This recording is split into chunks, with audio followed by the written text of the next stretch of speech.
नमस्कार जोहार, आपका स्वागत है खबर छत्तीसगढ़ में। तो आइए जानते हैं छत्तीसगढ़ के हर छोटे बड़े शहर से 25 फटाफट बड़ी खबरों को। इससे पहले यदि आप वीडियो को लाइक नहीं किए तो लाइक कर दीजिए और चैनल में नए हैं तो चैनल को सब्सक्राइब कर लीजिए। और आप वीडियो को कहां से देख रहे हैं कमेंट बॉक्स में हमें जरूर बताइए। मुख्यमंत्री विष्णुदेव साय ने 187 करोड़ के 23 कार्यों का किया लोकार्पण भूमि पूजन। जब मुख्यमंत्री विष्णुदेव साय ने राजधानी रायपुर के फुंडहर खेल मैदान में आयोजित कार्यक्रम में रायपुर नगर निगम क्षेत्र में 186 करोड़ 98 हजार लागत के 23 कार्यों का लोकार्पण और भूमि पूजन किया। इनमें 185 करोड़ 49 लाख रुपए के 17 कार्यों का भूमि पूजन और 1 करोड़ 49 लाख रुपए के 6 कार्यों का लोकार्पण शामिल है। मुख्यमंत्री ने 1 करोड़ रुपए की लागत से तेलीबांधा चौक पर निर्मित सिंदूर पथ, 49 लाख रुपए से अटल एक्सप्रेसवे में फुंडहर चौक पर विकसित अटल परिसर और कोर्ट परिसर के पास बनाए गए वन भैंसा के साथ ही ISBT मछमवा ब्रिज और विधानसभा ब्रिज के नीचे बनाए गए बॉक्स क्रिकेट पिच का लोकार्पण किया। जल्द छत्तीसगढ़ आ सकते हैं राहुल गांधी, साथ में होंगे मल्लिकार्जुन खड़गे। क्या कुछ बड़े की तैयारी में है कांग्रेस? छत्तीसगढ़ की राजनीति में एक बार फिर हलचल तेज होती नजर आ रही है। सूत्रों के अनुसार कांग्रेस नेता राहुल गांधी जनवरी की 15 तारीख के बाद छत्तीसगढ़ के दौरे पर आ सकते हैं। उनके साथ कांग्रेस के राष्ट्रीय अध्यक्ष मल्लिकार्जुन खड़गे के भी प्रदेश आगमन की संभावना जताई जा रही है। बताया जा रहा है कि राहुल गांधी और मल्लिकार्जुन खड़गे छत्तीसगढ़ में आयोजित होने वाले जिला अध्यक्षों के प्रशिक्षण कार्यक्रम में शामिल होंगे। यह कार्यक्रम हाल ही में नियुक्त किए गए नए जिला अध्यक्षों के लिए आयोजित किया जाएगा, जिसमें संगठन को मजबूत करने और आगामी रणनीति पर चर्चा की जाएगी। इस छत्तीसगढ़ की हवाई कनेक्टिविटी को बड़ा झटका। अब इस रूट की फ्लाइट पूरी तरह की गई बंद। लंबे सफर तय करने के लिए तैयार रहिए। छत्तीसगढ़ में हवाई कनेक्टिविटी को बड़ा झटका लगा। राज्य की राजधानी रायपुर और जगदलपुर के बीच चल रही फ्लाइट सेवाएं अब बंद हो गई है। यात्रियों की कमी और घाटे के कारण 3 एयरलाइन कंपनियों ने रायपुर जगदलपुर रूट पर अपनी उड़ानें रोकने का फैसला लिया। इससे यात्रियों के लिए हवाई यात्रा के विकल्प सीमित हो गए। इससे पहले बिलासपुर अंबिकापुर रूट भी कम यात्री होने और घाटे के कारण ग्राउंड हो चुका है। अब छत्तीसगढ़ में प्रमुख शहरों के बीच हवाई संपर्क काफी प्रभावित हो गया। राज्य सरकार की हवाई संपर्क योजना, जिसका उद्देश्य शहरों और दूरदराज के क्षेत्रों के बीच तेज और सुरक्षित हवाई यात्रा सुनिश्चित करना था, इस फैसले के बाद चुनौतियों का सामना कर रही है। इस छत्तीसगढ़ में मंत्रियों और पुलिस अधिकारियों को गार्ड ऑफ ऑनर दिए जाने की परंपरा खत्म। औपनिवेशिक परंपरा में ऐतिहासिक बदलाव। छत्तीसगढ़ राज्य के मंत्रीगण और पुलिस के आला अधिकारियों को सामान्य दौरे, निरीक्षण, भ्रमण के दौरान गार्ड ऑफ ऑनर दिए जाने की औपनिवेशिक परंपरा को समाप्त कर दिया गया। गृह विभाग द्वारा गार्ड ऑफ ऑनर के नियमों में संशोधन किए जाने का आदेश जारी कर दिया गया, जो तत्काल प्रभाव से लागू होगा। उप मुख्यमंत्री एवं गृह मंत्री विजय शर्मा की विशेष पहल पर गृह विभाग ने गार्ड ऑफ ऑनर की औपनिवेशिक काल से चली आ रही परंपरा की समीक्षा करने के उपरांत इसमें संशोधन का आदेश जारी किया। इसका उद्देश्य पुलिस बल की कार्यक्षमता का उपयोग कानून व्यवस्था को बेहतर बनाने और औपनिवेशिक सोच से जुड़ी परंपराओं को समाप्त करना है। मैग्नेटो मॉल में तोड़फोड़ मामले पर एक्शन। पुलिस ने इतने लोगों के खिलाफ दर्ज की FIR। सीसीटीवी फुटेज के आधार पर की जा रही आरोपियों की पहचान। राजधानी रायपुर के तेलीबांधा थाना क्षेत्र स्थित मैग्नेटो मॉल में क्रिसमस के मौके पर ही की गई सजावट को लेकर तोड़फोड़ का मामला सामने आया। इस मामले में पुलिस ने 30 से अधिक लोगों के खिलाफ FIR दर्ज की है। जानकारी के अनुसार क्रिसमस पर्व को लेकर मैग्नेटो मॉल में विशेष सजावट की गई थी। इसी दौरान हिंदू संगठन से जुड़े कुछ कार्यकर्ता मॉल पहुंचे और सजावट को लेकर आपत्ति जताते हुए तोड़फोड़ की। घटना के बाद मॉल प्रबंधन की ओर से पुलिस को सूचना दी गई है। कांकेर के बाद अब इस जिले में धर्मांतरित महिला के शव दफनाने को लेकर विवाद। हिंदू संगठनों ने किया हंगामा, मौके पर भारी पुलिस बल तैनात। छत्तीसगढ़ में धर्मांतरित व्यक्ति के शव को दफनाने को लेकर विवाद खत्म होने का नाम नहीं ले रहा है। कांकेर के बाद अब इसी तरह का एक बवाल छत्तीसगढ़ के धमतरी जिले से सामने आया। वहीं नगरी नगर पंचायत क्षेत्र में धर्मांतरित महिला के शव को दफनाने की तैयारी के दौरान हंगामा खड़ा हो गया। जानकारी के अनुसार मृतक महिला ने पूर्व में हिंदू धर्म छोड़कर ईसाई धर्म अपना लिया था। महिला की मृत्यु के बाद परिजन ईसाई रीति रिवाज से शव दफनाने की तैयारी कर रहे थे। इसी दौरान कुछ हिंदू संगठनों ने इसका विरोध करते हुए आपत्ति जताई, जिसके बाद मौके पर तनाव की स्थिति बन गई। रायपुर में विराट हिंदू सम्मेलन। विहिप ने ग्रास मेमोरियल मैदान का नाम बदलने की उठाई मांग। सीएम के नाम पर विधायक को सौंपा ज्ञापन। जी हां, विश्व हिंदू परिषद और बजरंग दल ने रायपुर में चर्च से लगे ग्रास मेमोरियल मैदान में गुरुवार को विराट हिंदू सम्मेलन का आयोजन किया। इस दौरान राजधानी के ग्रास मेमोरियल मैदान का नाम बदलकर भारत माता खेल मैदान रखने समेत 5 सूत्रीय मांगों को लेकर व्हिप ने सीएम के नाम विधायक पुरंदर मिश्रा को ज्ञापन सौंपा। विश्व हिंदू परिषद के पदाधिकारियों ने कहा, जितनी हिंदुओं के विवादित जमीन पर कब्जा किया गया वह सभी को छुड़ाने का काम व्हिप करेगा। विराट हिंदू सम्मेलन में बड़ी संख्या में बजरंग दल और विश्व हिंदू परिषद के कार्यकर्ता सहित महिलाएं और आम जन मौजूद रहे। पंडित धीरेन्द्र कृष्ण शास्त्री पहुंचे रायपुर, कहा भारत में कैंसर से अधिक खतरनाक है धर्मांतरण। कांकेर की घटना को लेकर कही यह बात। जब बागेश्वर धाम के पीठाधीश्वर पंडित धीरेन्द्र कृष्ण शास्त्री आज भिलाई में 5 दिवसीय हनुमंत कथा करने छत्तीसगढ़ पहुंचे। रायपुर एयरपोर्ट पर उतरते ही उन्होंने पत्रकारों से चर्चा के दौरान धर्मांतरण को लेकर बड़ा बयान दिया। उन्होंने कहा कि भारत में कैंसर से बड़ा खतरा धर्मांतरण है। बता दें, भिलाई में आज से 5 दिवसीय हनुमंत कथा का आयोजन किया जा रहा है। इस दौरान 1 दिवसीय दिव्य दरबार भी लगाया जाएगा।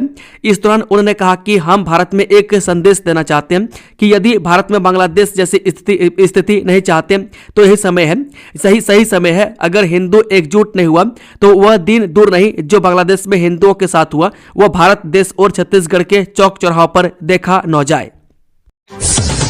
एग्री स्टैक बना किसानों की मुसीबत, ऑनलाइन रकबा गड़बड़ी से धान बिक्री ठप, सरकारी दफ्तरों के चक्कर लगाने को मजबूर अन्नदाता। जहां छत्तीसगढ़ शासन द्वारा किसानों के लिए एग्री स्टैक पंजीयन को अनिवार्य किए जाने के बाद जिले में किसान गंभीर परेशानियों का सामना कर रहे हैं। ऑनलाइन रकबा शून्य या कम दिखने के कारण कई किसान समर्थन मूल्य पर धान नहीं बेच पा रहे, जिससे वे आर्थिक संकट में फंस गए। लाखों रुपए का केसीसी और सहकारी बैंक ऋण लेकर खेती करने वाले किसान अब समाधान के लिए सरकारी दफ्तरों के चक्कर लगाने को मजबूर हैं। युक्तिकरण के बाद पदभार ग्रहण नहीं करने वाले शिक्षकों पर गिरेगी गाज। जिस शिक्षक युक्तिकरण को करीब 6 माह हो गए, इसके बाद भी जिले के 11 शिक्षकों ने नए स्कूलों में अभी तक ज्वाइनिंग नहीं दी है, जबकि उनका अभ्यावेदन अमान्य घोषित हो चुका है। ऐसे शिक्षकों के कारण बच्चों की पढ़ाई बाधित हो रही है। इसलिए जेडी ने उनके खिलाफ कड़ी कार्रवाई करने के लिए जांच दल का गठन किया, जिसका जिम्मा डीओ और बीओ को सौंपा गया। इससे पदभार ग्रहण नहीं करने वाले शिक्षकों में हड़कंप मच गया है। बलौदा बाजार में पुलिस चेकिंग, वसूली और सुविधाओं की कमी से भड़के व्यापारी, मंत्री को दिया ज्ञापन। छत्तीसगढ़ सरकार जहां अपने 2 साल पूरे होने पर जश्न मना रही है, वहीं बलौदा बाजार के व्यापारी और आम जनता परेशान नजर आ रही है। वहीं पुलिस की कथित वसूली, अव्यवस्थित यातायात और बुनियादी सुविधाओं की कमी को लेकर व्यापारियों का सब्र जवाब देने लगा है। बता दें कि बलौदा बाजार जिला मुख्यालय के व्यापारियों ने मंत्री टंकराम वर्मा को ज्ञापन सौंपते हुए कहा कि शहर में पुलिस और यातायात व्यवस्था के नाम पर लगातार चेकिंग से ग्राहक डर रहे हैं। व्यापारियों का आरोप है कि मोटरसाइकिल चालकों को रोककर अवैध वसूली की जा रही है, जिससे लोग बलौदा बाजार आने से कतरा रहे हैं। इसका सीधा असर व्यापार पर पड़ रहा है। इस छत्तीसगढ़ में डिजिटल डकैती, हर 18वें घंटे एक शिकार, अब न्यू ईयर गिफ्ट ठगी का नया खेल। छत्तीसगढ़ में तकनीक के विस्तार के साथ ही डिजिटल डकैतों का आतंक इस कदर बढ़ गया है कि प्रदेश में अब हर 18वें घंटे कोई न कोई शख्स ऑनलाइन ठगी का शिकार हो रहा है। ठगों के निशाने पर सबसे ज्यादा शहरी इलाके हैं, जहां रायपुर संभाग में हर दूसरे दिन ठगी की वारदात सामने आ रही है। वहीं बस्तर संभाग में इसके मामले सबसे कम दर्ज किए गए। जनवरी 2024 से लेकर नवंबर 2025 तक प्रदेश के 965 लोग इन शातिर ठगों के जाल में फंस चुके हैं। नए साल के जश्न के बीच अब गिफ्ट भेजने के नाम पर लूट का नया खेल शुरू हुआ है। ऐसे में सवाल यह है कि क्या केवल पुलिस की कार्रवाई काफी है या पढ़े लिखे लोगों की लापरवाही इस अपराध को खाद पानी दे रही है। मयंक सिंह कैसे बना छत्तीसगढ़ का डॉन, राजस्थान से 1700 किलोमीटर दूर जाकर गैंगस्टर बनने की पूरी कहानी। जुर्म की दुनिया का एक और गैंगस्टर इन दिनों सुर्खियों में, नाम है मयंक सिंह उर्फ सुनील सिंह मीना।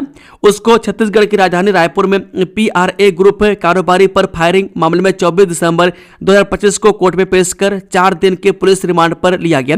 रायपुर पुलिस की पूछताछ में कई खुलासे होने की संभावना है। बता दें कि मयंक को झारखंड की रामगढ़ जेल से रायपुर कोर्ट लाया गया था, जबकि वह मूल रूप से राजस्थान का रहने वाला है। ऐसे में सवाल उठना लाजमी है कि राजस्थान का रहने वाला मयंक सिंह अपने घर से करीब 1700 किलोमीटर दूर झारखंड और छत्तीसगढ़ में अपनी गैंग कैसे खड़ी कर पाया, किनके इशारे पर उसने कारोबारियों में दहशत फैलाई। 1 करोड़ का इनामी नक्सलियों का CC member Ganesh Uikey encounter में ढेर, उड़ीसा में सुरक्षा बलों ने मार गिराया। यह नक्सल मामले से जुड़ी एक बड़ी खबर है। नक्सलियों का central committee member Ganesh Uikey encounter में ढेर हो गया। पुलिस और नक्सलियों के बीच उड़ीसा में मुठभेड़ हुई थी, जिसमें गणेश उइके मारा गया। इसके मारे जाने के बाद नक्सल संगठन को एक बार फिर से बड़ा झटका लग गया। इस पर 1 करोड़ रुपए का इनाम घोषित है। इन नर्सिंग संस्थानों में एडमिशन की तारीख बढ़ी, अब 31 दिसंबर तक मिलेगा मौका। जिन नर्सिंग कोर्स में एडमिशन लेने वाले छात्रों के लिए बड़ी राहत की खबर है। इंडियन नर्सिंग काउंसिल ने यानी कि एनएम जीएनएम बीएससी के लिए अधिसूचना जारी की है। शैक्षणिक सत्र 2025-26 के लिए नर्सिंग बीबीएससी और एमएससी पाठ्यक्रमों में प्रवेश की अंतिम तिथि बढ़ा दी गई है। अब देश भर के सभी नर्सिंग संस्थानों में 31 दिसंबर 2025 तक एडमिशन लिया जा सकता है। यह फैसला सुप्रीम कोर्ट के आदेश के अनुपालन में लिया गया। पहले प्रवेश की अंतिम तिथि 30 नवंबर 2025 निर्धारित की गई थी। अब तक नहीं मिला दिसंबर माह का चावल, राशन वितरण में लापरवाही, गुस्साए ग्रामीण धरने पर बैठे। छत्तीसगढ़ के भिलाई जिले के रानी तराई ग्राम पंचायत कोही में हितग्राहियों को दिसंबर माह का राशन अब तक वितरित नहीं किया गया, जिससे गांव के लोग बेहद नाराज हैं। स्थानीय ग्रामीणों का कहना है कि राशन वितरण में लगातार विलंब और लापरवाही हो रही है, जिससे उनके घरों में जरूरतमंदों को राशन नहीं मिल पा रहा है। बीजेपी नेता के हत्यारे गिरफ्तार, नाबालिग समेत 4 को पकड़ा, पुलिस की हत्या के कारण का क्या खुलासा। छत्तीसगढ़ के कोरबा जिले में बीजेपी नेता अक्षय गर्ग की हत्या के आरोप में पुलिस ने एक ठेकेदार समेत 3 लोगों को गिरफ्तार कर लिया है। एक नाबालिग लड़के को भी हिरासत में लिया गया। मंगलवार सुबह जब अक्षय गर्ग के केसलपुर गांव में प्रधानमंत्री ग्रामीण सड़क योजना के तहत सड़क निर्माण कार्य का जायजा लेने पहुंचे थे, तभी काले रंग की एक कार में सवार होकर आए नकाबपोश हमलावरों ने उन पर धारदार हथियारों से हमला कर दिया। इस छत्तीसगढ़ को इतना स्किल्ड करेंगे कि रोजगार मांगने वाला नहीं, रोजगार देने वाला होगा युवा। एक दिन में 15,000 को रोजगार देने की तैयारी, गुरु खुशवंत साहिब। ये छत्तीसगढ़ में युवाओं के कौशल विकास को लेकर लगातार काम किया जा रहा है। हम युवाओं के हुनरमंद बनाने और उनको अधिक से अधिक रोजगार मिले, इसके लिए काम कर रहे हैं। 2026 में राज्य स्तरीय रोजगार मेला का आयोजन होगा, जिसमें 15,000 से ज्यादा लोगों के रोजगार देने का काम किया जाएगा। छत्तीसगढ़ सरकार के कामकाज के 2 साल पूरा होने पर ईटीवी भारत से खास बातचीत करते हुए छत्तीसगढ़ के कौशल विकास, तकनीकी शिक्षा एवं रोजगार अनुसूचित जाति विकास विभाग के कैबिनेट मंत्री गुरु खुशवंत साहब ने ये बातें कही। कैबिनेट मंत्री ने कहा कि 2 साल में जो काम हुआ है, तीसरे साल में उसका परिणाम देखने को मिलेगा। नक्सलगढ़ में सीबीआई का बड़ा एक्शन, डाक विभाग के अधिकारी कर्मचारी रिश्वत लेते रंगे हाथ गिरफ्तार। छत्तीसगढ़ के नक्सल प्रभावित बीजापुर में सीबीआई ने दबिश दी।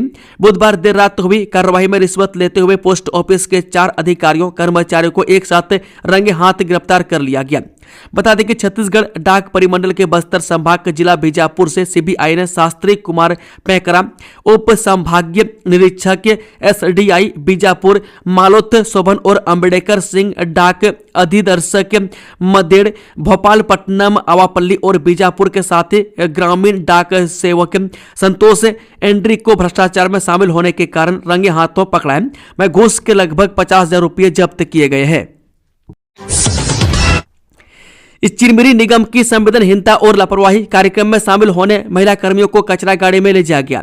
जिले में फिर संवेदनहीनता और लापरवाही से भरी घटना सामने आई है। नगर पालिका निगम चिरमिरी में एक कार्यक्रम में शामिल होने के लिए कचरा गाड़ी में महिला सफाई कर्मियों को लाया गया। अमानवीय घटना ने प्रशासन की संवेदनहीनता को पूरी तरह उजागर कर दिया है। रेत खनन व भंडारण आदेश निरस्त करने की मांग, कलेक्ट्रेट पहुंचे बेगा जनजाति के लोग। जब कोटा में प्रस्तावित रेत उत्खनन व रेत भंडारण को लेकर बेगा जनजाति में आक्रोश है। वह कई संख्या में बेगा ग्रामीण एकजुट होकर रेत भंडारण का विरोध करते हुए बुधवार को बिलासपुर कलेक्ट्रेट पहुंचे और प्रशासन से रोक लगाने की मांग की। बेगा ग्रामीणों ने आरोप लगाया कि गांव के लोगों से बात किए बगैर रेत खनन और भंडारण की अनुमति दी गई है। झीरम कांड के 12 साल, 7 साल भाजपा, 5 साल कांग्रेस की सत्ता, लेकिन पूरी नहीं हो पाई पड़ताल। झीरम घाटी हमले को 12 साल बीत चुके हैं, लेकिन पीड़ितों के परिवारों को आज भी न्याय का इंतजार है। इन वर्षों में प्रदेश ने 5 साल कांग्रेस और 7 साल भाजपा का शासन देखा। केंद्र में भी 2014 से एनडीए की सरकार है।